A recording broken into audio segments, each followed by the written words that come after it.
जब पूरी दुनिया गहरी नींद में सो रही थी, आसमान से एक फरिश्ता जमीन पर उतरा।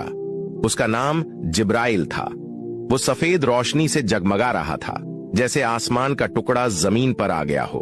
वो अल्लाह का पैगाम लेकर आया था, जिसमें लिखा था कि इस रात हर इंसान की तकदीर तय की जाएगी। फरिश्ता गली गली घूम रहा था, हर घर की दहलीज पर रुककर दुआओं को सुन रहा था। एक बूढ़ी माँ जो अपनी बेटी के लिए रो रो कर दुआ मांग रही थी, उसकी आवाज फरिश्ते के दिल को छू गई।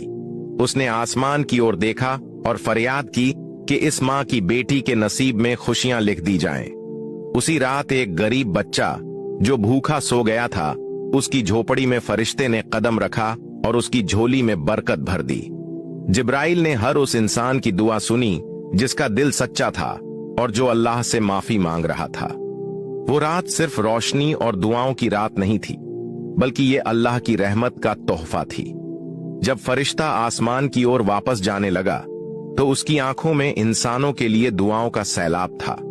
उसने अल्लाह से वादा किया कि वो अगले साल फिर आएगा और इंसानों के गुनाहों को माफ करवाने के लिए उनकी दुआएं साथ लेकर जाएगा।